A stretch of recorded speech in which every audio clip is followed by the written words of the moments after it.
Hello everybody, my name is Strange Eli and welcome to another video. Now, I want to, of course, start this video by saying I'm sorry for it being late. I had a lot of things going on this week, especially with school. I was worried that I was behind on a lot of things, and luckily I got it solved, but I took way too long to get some things done, and then I rushed it all, and it just was...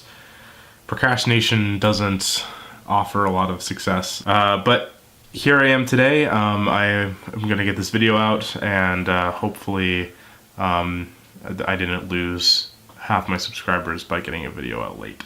Something that a lot of filmmaking teachers say is that if you want to be good at filmmaking, study commercials, because commercials are trying to tell a story within 30 to 60 seconds.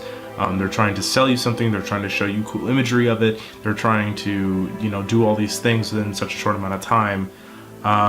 That those are the things to kind of study, because those are people who are really extending and pushing as hard as they can to do a certain thing, or trying to have this certain image. So we're going to be doing that. We're going to be going over 3 commercials that I've already kind of found and gleamed over, and we're going to be analyzing them, and these are commercials in which I have questions that I would like to be answered. So I'm just gonna go ahead and start out, and then we'll kind of go on together and we'll talk about each commercial. Okay, so this first commercial is a car commercial. I forgot which brand it's for, but it's a commercial about a wedding. And so it's pretty short, so I'm just gonna go ahead and play it through first, and then we'll kind of break it down from there.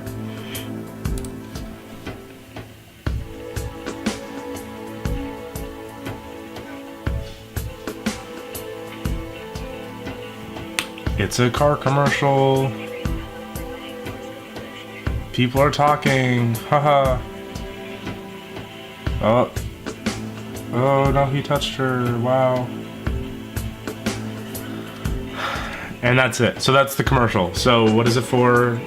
Discovery. Oh, Land Rover. Okay, so the important thing to know. So right off the top here, they start off in a gazebo, and the gazebo looks like it is decorated for some form of wedding. And we also get the idea that it's a wedding because we have a bride and groom standing at the entrance of this gazebo thing. Now there's a roof on this gazebo, although they are surprisingly wet, and they decide that while it is raining, they're gonna go ahead and, oh, look, there's the car. Let's go get in the car. Where are they going in the car? It doesn't matter, because we're about to see all the cool features that a Land Rover has. And he's talking about it there being rain, and they go over all these bumps. Okay, more bumps. And then there's like this weird joke about this guy like putting his hand on this girl, and she moves his hand, and it's like, okay, it's funny, don't get me wrong, but at the same time it's like, hasn't our comedy evolved away from like gender things, like, oh, it's funny because he's a boy and he like is seeking comfort in this person. That's a different thing, but I just wanted to bring it up. And then they get out of the car and they get up to this ladder, and then, okay, now they're kissing. It's like, okay, so and then they're on top of this mountain.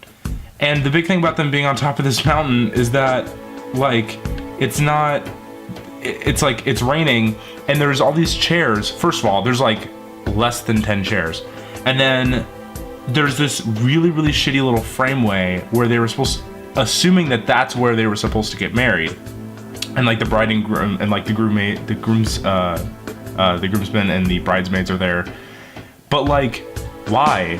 Okay, why are at the beginning they were in the gazebo that looked like it was set up for a wedding, and it looked like a lot of people were there for this wedding, and then they all leave randomly so they can go do this wedding at the place it was supposed to be in the rain. But the place it's supposed to be is not set up for a wedding at all, with the exception of the little tiny frame and the 9 or so chairs. So they were going from location to location, and that's not something that, like, I'm just getting it because I'm seeing more than anyone else. Like, it's very clear that it's like the first location looked like it was also set up for a wedding. So anyways, but ultimately it's a harmless commercial. There's nothing wrong with it, but like, also it doesn't really do much to explain what the car does, how much it costs, what it's for. Is it for Is it for outdoor stuff? Although you can kind of glean that from like, it has trunk space, even though they don't really show that. They just show that the chairs can slide forward and back. They go over a very, very small pile of rocks on already a gravel road. And it's like, oh, they get protected from the rain. And it's like, every car protects you from the rain. So it's a very weird, it doesn't sell you the car based on like what it can do different than any other car. And the story that it's trying to tell within the commercial is nonsensical. So that's the one. Okay, now the second commercial is a Taco Bell commercial for I think a Crunch Wrap. And so this one's also pretty short, so we're just gonna kind of go ahead and play through it. There's not much to talk about as this commercial plays, other than like, okay, so we see that he has a decision to make. Right off the bat, I am going to pause it, because right off the bat, he looks across the street, and there's Taco Bell. And we get the ad for the $1 Crunchwrap sliders. So he's trying to make the decision whether or not he's going to be using his change for the meter or for a Crunchwrap. But, one, who only has a small handful of coins when they decide to drive into town and park somewhere where there is a meter? Like, is that really all the money he has? He doesn't have like a couple more quarters in like his ashtray, or like $1 in his pocket, or even like a card, which most people have in their wallets alongside their driver's license, which he took to get to the car, to get to the meter. Like, who goes into town, who travels somewhere with that little money in hand? Anyways, let's continue. So, and then he's like, okay, I'm gonna chance it, and he runs across the street. He gets his Crunchwrap. He decides to waste time unwrapping and taking a bite out of it before he runs to it, which he knows this is a high pressure closed time scenario. And then he jumps through the back seat of his car, the back window, and immediately appears into his front seat, which, if anyone's ever climbed from the back seat to the front seat of a car, knows that is impossible to do that quickly and that seamlessly. And then he's like smugly eating his Crunchwrap in his car, which he apparently like killed someone for, because he only has 50 something cents in his pocket. And it's like,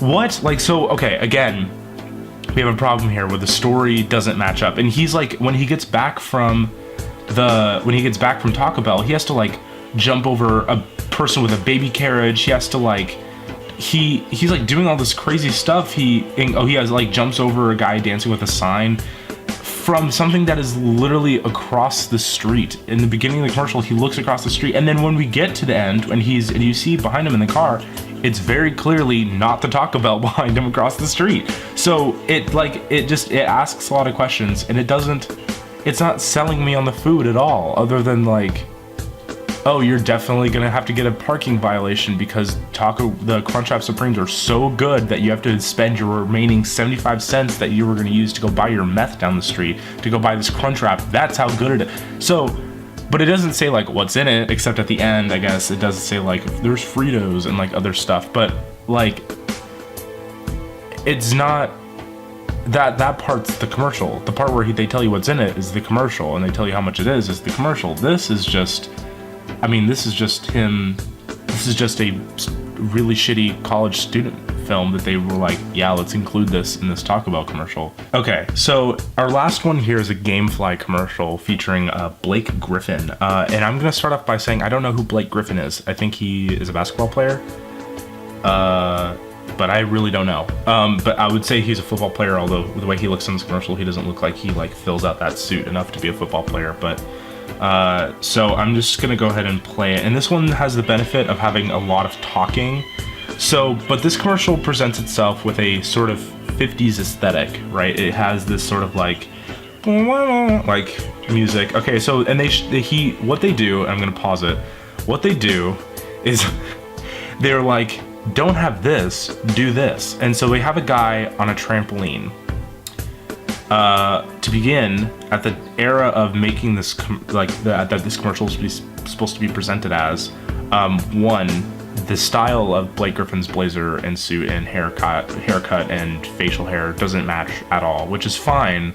I'm not that nitpicky. But so then they go into this place and they have a trampoline. And now, to the best of my knowledge, and I could be wrong, but I don't think that trampoline's existed yet. But I'll digress. And then they move on to something which is a jetpack, which is like the better option. However, his little sister looks like she's remote controlling the jetpack, so that man should be terrified for his life. We jump forward a little bit, and then we have like a man at a birthday party. And okay, so again, the style doesn't really match. We have one cupcake with one singular candle, and it is mom and this guy in a suit, or not a suit, in a button-up shirt and tie at his birthday party. Now, for the demographic for Gamefly, we're nerds, we're lonely, ha ha ha, we get it. But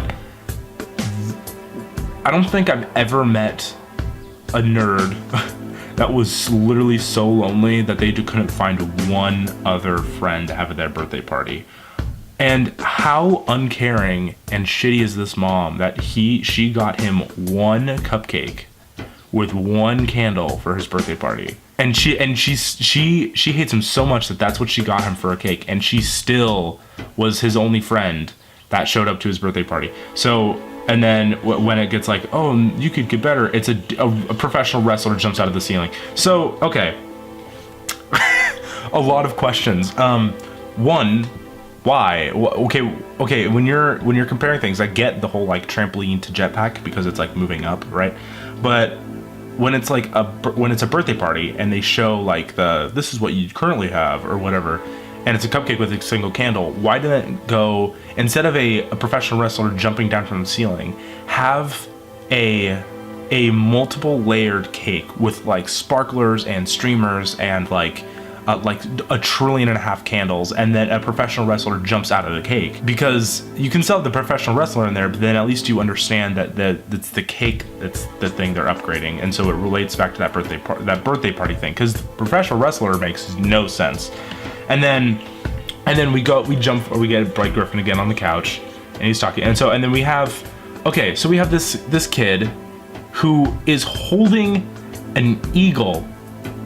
Like, he's handling and wrangling an eagle, which is one of the coolest things I have ever seen. Okay, so because like if I was at my age or younger and I was just like, eagle, and like I extended my arm and an eagle came and landed on my arm, I would be the most powerful man alive. Like, it would be so cool to have that experience. And so, but they're like, oh, we can do one better. And he's riding on a giant eagle. What? Okay, so, but what you're trying to give me here is literally unachievable. The professional wrestler jumping down from the ceiling is extreme. I'll give you that. Getting a jetpack for yourself, less extreme. But those are two very, like, in the realm of possibility. Like, those things could happen in our real life. But what they decide to do for this eagle is have this kid riding a giant eagle, which is not possible because giant eagles don't exist. So, and they're like, what can we do to upgrade you handling an eagle? Riding an eagle. And it's like, why?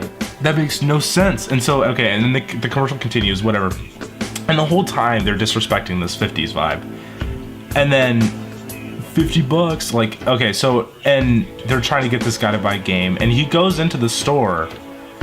When people go to buy video games, they're aware of how much they cost. People do their research before they go buy video games, especially with the fact that they cost $60 now.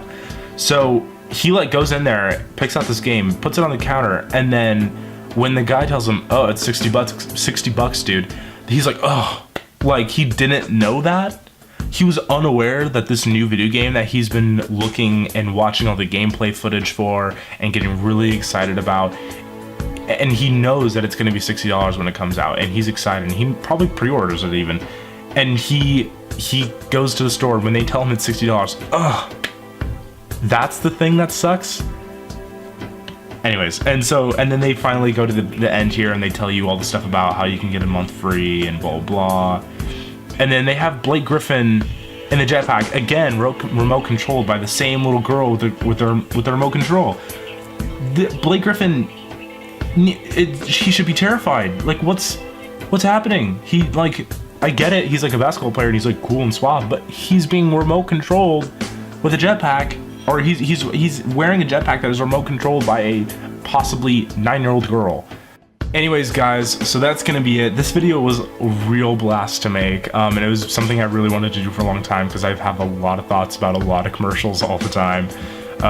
So if you like this video, if you want to see me do more, then please put a thumbs up, and if they bring back the rating system, go ahead and give it 5 stars, but we all know they won't. And please, in the comments down below, tell me other commercials I should look at and talk about. If you think that I'm being way overcritical, then let me know, and I will take that in consideration. Anyways, guys, so that'll be it. I'll talk to y'all later. Bye-bye.